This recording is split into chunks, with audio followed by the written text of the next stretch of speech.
Hola, ¿cómo están? Mi nombre es Yoshio Castro y después de varias charlas y eventos que tuve en Ayacucho, en Perú y también en Buenos Aires, Argentina, tomé la decisión de hacer una nueva serie de videos en YouTube. Kubernetes desde cero. Quiero mostrar cómo realmente funciona Kubernetes en entornos productivos, con escenarios reales. Aprenderemos mucho de escalabilidad, cómo no tumbarnos producción, networking y mucho más. Vamos a ver desde instalar tu primer clúster, entender la arquitectura y cómo desplegar cientos de aplicaciones dentro de un clúster de Kubernetes. Bienvenidos al mundo Cloud Native. Este es mi segundo video y espero que les guste. Nuevamente, hola a todos. Hace unas semanas, como les mencioné, estuve de viaje y no pude subir contenido porque he estado dando charlas en distintos lugares. De verdad, gracias por todo el apoyo y los mensajes que me enviaron durante esos días. He estado algo desconectado porque también he vuelto de vacaciones del trabajo y pues recién estoy reactivándome en mis redes, ¿no? Y algo que me llamó mucho la atención de estas charlas es que muchas personas todavía tienen la misma duda. ¿Qué es Kubernetes y para qué sirve realmente, no? Por eso decidí comenzar una nueva serie de videos. Sé que actualmente existe muchísimo contenido en inglés y en español sobre Kubernetes, pero quiero crear una serie un poco diferente. Quiero mostrarles cómo funcionan realmente las distintas funcionalidades de Kubernetes, cómo deberíamos abordar escenarios reales dentro del trabajo, errores comunes, experiencias reales en producción, sí, incluyendo historias de no borren nada en producción. Ya les contaré mis casos en futuros videos y cómo practicar todo esto en sus propias máquinas locales hasta que poco a poco se vuelvan expertos, ¿no? La idea no es solo aprender comandos, la idea es entender cómo funciona Kubernetes en el mundo real. Así que quiero aportar mi granito de arena a la comunidad y ayudar a que la TAN siga creciendo cada vez más en el mundo Cloud Native. Bueno, como les mencioné, este es mi segundo video, así que lo que me gustaría hacer son dos líneas de videos, o bueno, dos líneas de contenidos. Quiero comenzar, bueno, ya comencé la línea de contenidos de Platform Engineer, ya pude publicar mi primer video. Y pues el segunda línea sería Kubernetes de cero. La idea con Platform Engineer es poder mostrar configuraciones más avanzadas. Y como hoy en el día a día muchas empresas trabajan con mucha facilidad, automatización y escalabilidad. Incluso a pesar de toda la burocracia que normalmente existe dentro de las organizaciones. Mayores detalles los mostraré en los videos de Platform Engineer, así que no se preocupen. Y por el lado de Kubernetes quiero ayudar a más personas a entrar al mundo Cloud Native. Compartir conocimiento, mostrar estas tecnologías realmente se utilizan, cómo realmente se utilizan en empresas reales, ¿no? Cuando yo comencé en el mundo de contenedores y Kubernetes no existía tantos videos ni documentación clara como ahora. Muchos casos los aprendí de forma empírica, investigando, probando y también rompiendo entornos. Por cierto, comencé desde la versión de Kubernetes, la 1.10, hoy en día está en la 1.37, si mal no recuerdo, está en un DAR release, si mal no recuerdo. Así que quiero borrarles ese camino complicado y enseñarles paso a paso, desde lo más básico hasta escenarios mucho más reales y avanzados. Bueno, manos a la obra. Kubernetes, como muchos ya habrán escuchado, es una plataforma de orquestación de contenedores. Pero explicado de forma sencilla, Kubernetes ayuda a desplegar, administrar, escalar y mantener aplicaciones automáticamente. En vez de manejar servidores manualmente, Kubernetes se encarga de distribuir las aplicaciones, reiniciarlas si fallan y escalarlas cuando existe mucha demanda. Pongamos un ejemplo real. Imagina que actualmente tienes dos servidores. ¿Mm? Cada uno con 4 CPUs y 16 GB de RAM. Con esa infraestructura, como por ejemplo, podría soportar aproximadamente 500 usuarios, es un ejemplo. Pero ahora tu aplicación comienza a crecer y necesita soportar 1000 usuarios. En un esquema tradicional, probablemente tendrías que aprovisionar nuevos servidores, configurarlos manualmente, instalar dependencias, desplegar aplicación, probar que todo funcione correctamente y recién después de todo podría soportar la nueva demanda. El verdadero problema aparece cuando la demanda sigue creciendo mucho más de lo estimado inicialmente. Por ejemplo, dos veces más tráfico, tres veces mayores cantidades de usuarios, picos inesperados de consumo. Ahí es donde entra Kubernetes. Se vuelve extremadamente importante porque Kubernetes puede automatizar gran parte de ese proceso. Crear nuevas réplicas, distribuir carga recuperar aplicaciones que fallan y escalar dinámicamente según la demanda. Por eso hoy en día Kubernetes es una de las tecnologías más utilizadas en el mundo Cloud Native y DevOps a nivel mundial. Ahora, las empresas grandes utilizan Kubernetes porque necesitan soportar millones de peticiones al mismo tiempo. Sectores como banca, retail, telecomunicaciones, gaming han adoptado Kubernetes para manejar aplicaciones críticas y altamente escalables. Incluso empresas como Niantic apostaron por Kubernetes, aunque no lo crean, para soportar la enorme demanda de usuarios de Pokémon Go. Aquí viene una historia bastante interesante. Cuando Pokémon Go fue lanzado en 2016, el crecimiento fue tan gigantesco que superó todas las expectativas de ingeniería. Por aquí pongo una foto cuando me reuní en el video, cuando me reuní también, porque yo también juego Pokémon Go, para capturar Pokémon Shiny, como se le menciona, Pokémon raros, o Pokémon de PB100 en Lima, y seguro en varias partes del mundo pasaba lo mismo. Yo tengo la aplicación instalada, creo que estoy en nivel 50 si mal no recuerdo. En ese tiempo también jugaba bastante lo que era Pokémon Go. Ya sabía que estaba desplegado en Kubernetes en ese tiempo. El tema estaba en que no sabía cómo es que funcionaba internamente Kubernetes. Entonces, como el ejemplo que les he mencionado, es muy poco tiempo, en tan poco tiempo, millones de jugadores empezaron a conectarse simultáneamente desde todo el mundo. El problema era que una arquitectura tradicional difícilmente hubiera soportado semejante explosión de tráfico. Fue ahí donde Kubernetes y Google jugaron un papel extremadamente importante. De hecho, Pokémon Go llegó a ser considerado uno de los despliegues más grandes de Kubernetes en Google Container Engine, o conocido como JKA, ¿no? Utilizando miles de núcleos de procesamiento para soportar millones de usuarios concurrentes alrededor del planeta. Y lo más interesante es que muchos de los problemas de escalabilidad que encontraron en ese momento ayudaron incluso a mejorar Kubernetes como proyecto open source. Por eso que Kubernetes no solamente es la moda, realmente fue aprobado en escenarios extremos del mundo real. Les voy a dejar un documental, un video muy interesante sobre la historia de Kubernetes para que puedan verlo. Ok, entonces,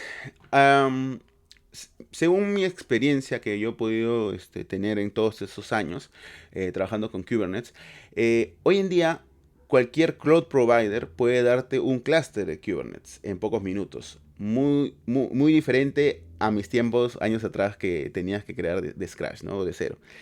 Literalmente haces clic y el clúster aparece. Pero el verdadero reto comienza cuando producción falla. ¿Por qué? Ahí ya no basta con saber crear un clúster. Necesitas entender cómo funciona internamente Kubernetes para identificar problemas rápidamente y salvar servicios críticos. Me ha tocado vivir escenarios donde minutos de caída significaban muchísimo dinero para una organización. Por ejemplo, actualizas la versión de tu clúster con un simple clic de versión X a versión Y.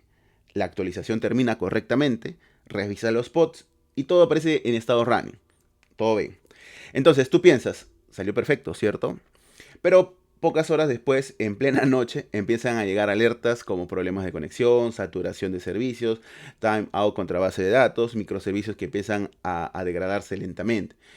Entras al clúster de producción, preguntas al soporte de Microsoft, vamos a poner en este caso, o de Amazon, revisa los dashboards y ya pasaron horas.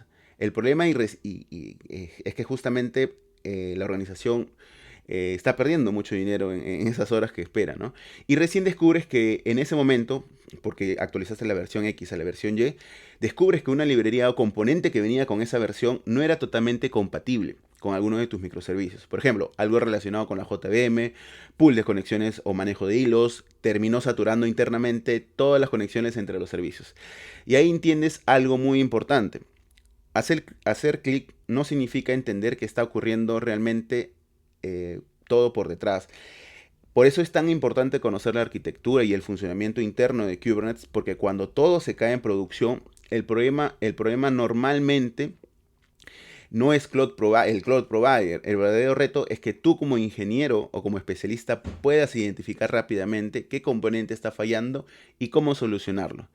Y créanme, esperar únicamente al soporte muchas veces no es suficiente. Esto no lo entendía al principio. ¿Por qué Kubernetes divide su arquitectura en varias partes?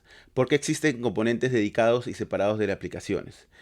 Y la respuesta es bastante lógica. Cuando comienzas a trabajar con cargas reales, no quieres que los componentes que administran el clúster compitan por recursos con las aplicaciones de negocio, o sea, separadas.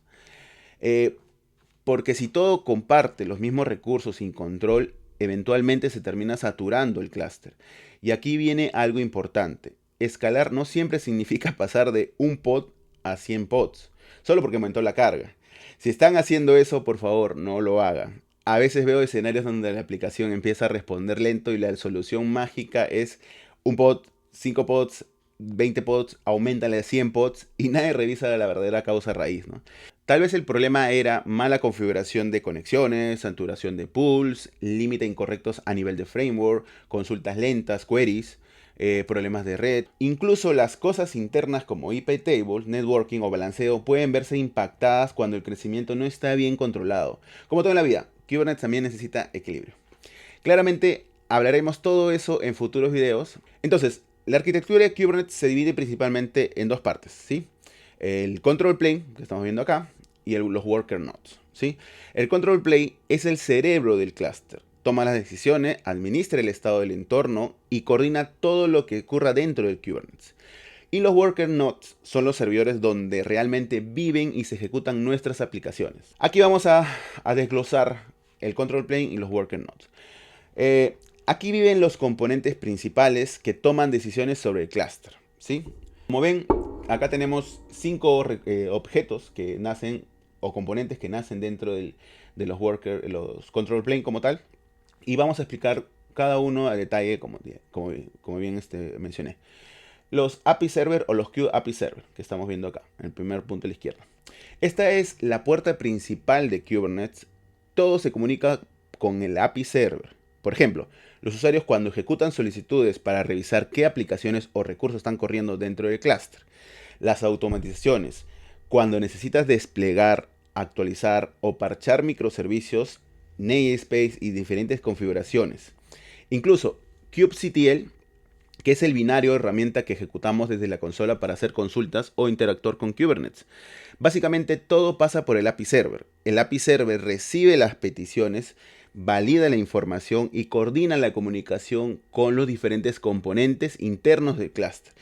Por eso es considerado uno de los componentes más importantes dentro de la arquitectura de Kubernetes, ¿no? Vamos por el segundo componente, que es el etcd. El etcd es la base de datos de Kubernetes. Aquí se guarda toda la información del clúster en formato JSON. Los pods, deployment, configuraciones, secrets, estados, eventos y prácticamente todos los objetos de Kubernetes. Cada cambio que ocurre dentro del clúster termina registrándose en el etcd. Por eso, el etcd es considerado uno de los componentes más críticos de Kubernetes, como tal, como estamos viendo, como lo estoy mencionando. Si el etcd falla y no tienes backups, podrías perder el estado completo del clúster. Y créanme, reconstruir un clúster manualmente de un entorno productivo no es algo divertido, porque ya me ha pasado. Algo curioso es que hace algunos años era muy común recomendar que el etcd estuviera separado físicamente del control plane. Quiere decir que usen sus propios servidores dedicados. La razón es que el etcd es extremadamente sensible a la latencia, al disco y al rendimiento de red, porque constantemente está leyendo y escribiendo el estado completo del clúster. Si el control plane consumía demasiados recursos o existían picos de carga, etcd podía degradarse y terminar afectando a toda la estabilidad de Kubernetes, y me ha pasado. Pero hoy en día ya no suele ser obligatorio en la mayoría de entornos modernos. Los cloud providers y las distribuciones actuales de administración, las distribuciones actuales de Kubernetes optimizaron muchísimo la administración del control plane. El almacenamiento de disco SSD es mucho más rápido. Existen mejores mecanismos de alta disponibilidad y además muchos servicios administrados ya abstraen completamente el etcd para que el usuario no tenga que preocuparse de administrarlo manualmente, ¿no? Aún así, en entornos gigantes o extremadamente críticos, algunas organizaciones todavía deciden aislar el etcd para tener un mayor control de rendimiento y reducir riesgos. Adicionar El API Server consulta constantemente la información almacenada en el etcd para saber cuál es el estado deseado y actual del clúster. Por eso que el rendimiento y la estabilidad del etcd son extremadamente importantes en entornos reales. Y sí, en un futuro haremos backups y restauraciones del etcd para aprender cómo salvar un clúster en producción. Vayamos a el tercer componente, que es el scheduler. El scheduler se encarga de decidir en qué nodo debe ejecutarse cada aplicación. Analiza diferentes factores como CPU disponible, memoria disponible, recursos del nodo, reglas de afinidad o restricciones. Por ejemplo, si tienes 10 nodos dentro del clúster, normalmente no necesitas de decirle manualmente en cuál servidor debe levantar tu aplicación. Kubernetes automáticamente analizará y decidirá dónde desplegar el pod. Y eso es justamente una de las grandes ventajas de Kubernetes. No tienes que preocuparte constantemente por en qué servidor corre cada cosa. Ahora, claramente existen conceptos avanzados donde sí puede influir o controlar este comportamiento, como los Affinity, Anti-Affinity, Daemon Set, Static Pods, Stateful Set, PDBs. Pero tranquilos, todavía no es momento de sufrir con eso. Ya hablaremos de eso en futuros videos. Ahora vayamos a ver lo que se llamaría el Control Manager o Kube Control Manager, ¿no? Este supervisa constantemente el estado del clúster. Si algo falla, Kubernetes intenta corregirlo automáticamente. Por ejemplo, si un pod muere o deja de responder, el Control Manager detecta el problema, ¿sí? Detecta el problema y automáticamente crea otro para mantener la aplicación funcionando. Y aquí es donde nacen conceptos muy conocidos como Replica Set, HPA o Horizontal Pod Autoscaler. Estos objetos permiten aumentar o disminuir automáticamente la cantidad de instancias según la demanda que reciba la aplicación. Imaginemos un caso divertido. Supongamos que actualmente Pokémon Go necesita solamente 10 réplicas para soportar 100 usuarios conectados. Pero de pronto alguien encuentra un Pokémon Shiny, como le mencionaba, perfecto en PB100 en un parque del centro y en pocos minutos llegan 1000 personas intentando atraparlo. Automáticamente la demanda explota. Ahí Kubernetes puede comenzar a escalar más réplicas de la aplicación. 20 pods, 50 pods, 100 pods, dependiendo de la carga y cómo está configurado el autoscaling. Y todo esto ocurre gracias a los diferentes objetos internos de Kubernetes que ayudan a mantener la estabilidad y disponibilidad de las aplicaciones. Claramente existen objetos mucho más avanzados y divertidos como los Stateful Set o los PDBs, ¿no? Pero ya lo hablaremos a futuros videos como les mencioné. Ahora vamos a hablar de los Worker Nodes, ¿sí? Los Worker Nodes son las máquinas donde realmente viven nuestras aplicaciones. Aquí es donde se ejecutan los contenedores, los pods y prácticamente toda la carga de trabajo de Kubernetes. Y aquí aparece algo bastante interesante. Cuando comienzas a diseñar tu infraestructura, tal vez calculas que necesitas solamente 5 worker nodes para soportar toda tu aplicación. El problema futuro es que muchas veces la demanda real termina siendo muchísimo mayor a la que nosotros hemos esperado al inicio, ¿no? Por ejemplo, tu aplicación comienza a crecer, llegan más usuarios, más tráficos y más procesos concurrentes. En una arquitectura tradicional probablemente tendrías que aprovisionar nuevos servidores manualmente, configurarlos, instalar dependencias, balancear tráfico, mover aplicaciones y ajustar muchísimas cosas adicionales. Pero con Kubernetes el proceso es muchísimo más sencillo. Simplemente agregas más worker nodes al clúster y Kubernetes automáticamente comenzará a distribuir las cargas y aplicaciones según los recursos disponibles. Y eso es justamente una de las grandes ventajas de Kubernetes. La capacidad de crecer de forma dinámica sin tener que rediseñar toda la infraestructura cada vez que aumenta la demanda. Dentro de estos worker nodes también existen componentes importantes propios del nodo y comencemos por uno de los más famosos que es el kubelet. El kubelet es básicamente la gente que vive dentro de cada nodo. Piensen en él como el trabajador que nunca duerme. Mientras tú estás tranquilo viendo Netflix, jugando o durmiendo a las 3 de la mañana, el kubelet sigue revisando que todo esté funcionando correctamente. Su trabajo es comunicarse constantemente con el control plane y verificar que los pods realmente estén corriendo como Kubernetes espera. Si el control plane dice, oye, necesito que existan 3 pods aquí, el kubelet responde, déjamelo a mí, y empiezo a validar. Empieza a validar si los contenedores están vivos, si los pods siguen funcionando, si algo murió, si necesita reiniciarlo. Básicamente es como el supervisor del nodo, que está vigilando que nadie se escape del trabajo. Ahora, hablemos del Container Runtime. El Container Runtime es básicamente el motor real que realmente ejecuta los contenedores dentro del nodo. Por ejemplo, existe Containerd, CRI-O. Kubernetes por sí solo no ejecuta contenedores mágicamente. Necesita alguien que haga el trabajo pesado. Es como pedir un taxi por aplicativo. Kubernetes sería la aplicación organizando todo, pero el Container Runtime es el conductor que realmente te lleva. Cuando Kubernetes dice, necesito levantar este contenedor, el Container Runtime responde, ok jefe, yo lo ejecuto. Y él es el encargado de descargar las imágenes, iniciar contenedores, detenerlos, reiniciarlos, manejar su ejecución dentro del sistema operativo. Bueno, hasta ahora hemos hablado bastante de aplicaciones, pods y contenedores. Pero todavía no hemos hablado de algo extremadamente importante de TI, la red. Porque al final no importa qué tan buena sea tu aplicación. Si los servicios no pueden comunicarse correctamente, no funciona nada dentro de Kubernetes. Y aquí es donde entra el kube-proxy. El kube-proxy se encarga de la red y el tráfico dentro del clúster. Gracias a este componente, las aplicaciones pueden comunicarse entre sí, aunque estén distribuidas en distintos nodos del clúster. Por ejemplo, un microservicio puede estar desplegado en el worker node 1, la base de datos puede estar desplegada en el worker 2 nodes, o cualquier API que necesite puede estar configurado en el worker node 10 o 5 o n, ¿no? Y aún así, Kubernetes hace que esa comunicación funcione de forma transparente. kube-proxy ayuda a manejar las reglas de red, balanceo interno, comunicación entre servicios, tráfico dentro del clúster. Y sí, aquí es donde empiezan muchas de las aventuras divertidas de networking en Kubernetes. Porque cuando comienzas a tener cientos de pods, miles de conexiones, reglas de IP table creciendo, empiezas a entender que la red también es parte crítica de la estabilidad del clúster. Algo importante que me estaba olvidando, creo que no lo mencioné en el slide del control plane, hay un componente que está aquí, que es el Cloud Control Manager. Esto no lo vamos a hablar en este video porque el siguiente video ya les comentaré en un slide posterior, desplegaremos un clúster interno de manera sencilla y también un minikube para que puedan trabajar. Cuando pasemos a la parte del Cloud Provider, le explicaré un poco de detalle lo que es lo que vendría a usarse como el Cloud Control Manager. Ok, entonces, ya hemos hablado varias veces de escalabilidad, pero es importante entender algo.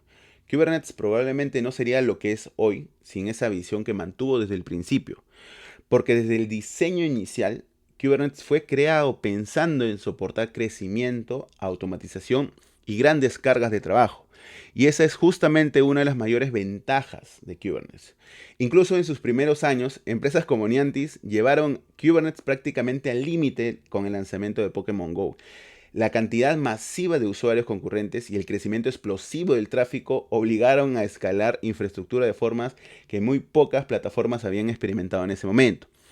Y justamente escenarios tan extremos ayudaron a demostrar que Kubernetes realmente podía operar a gran escala en el mundo real. Hablemos de escalabilidad.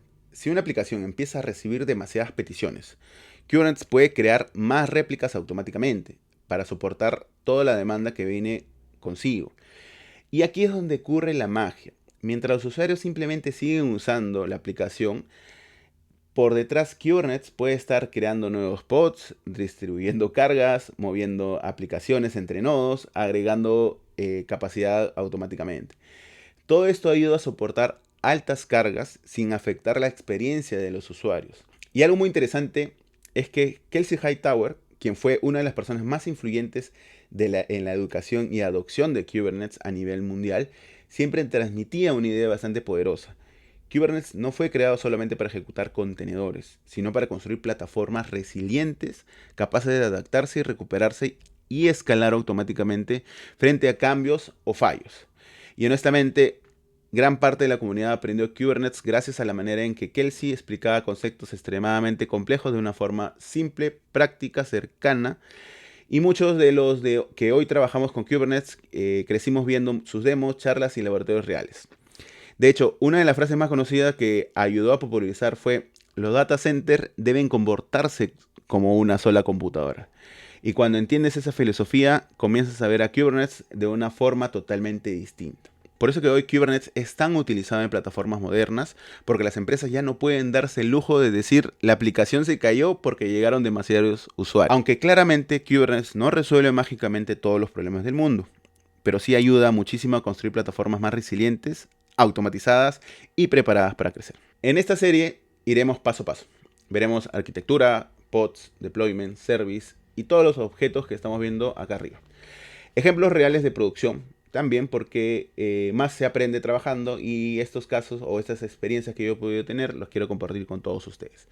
Además, prometo explicar a detalle cada despliegue manual, cómo funciona cada componente y para qué sirve cada valor importante dentro de las configuraciones. La idea no solamente es copiar y pegar YAMLs.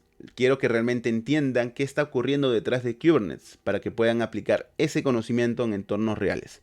Y quién sabe, tal vez después de toda esta serie terminen convirtiéndose en expertos. Bueno, en el siguiente video comenzaremos totalmente desde cero.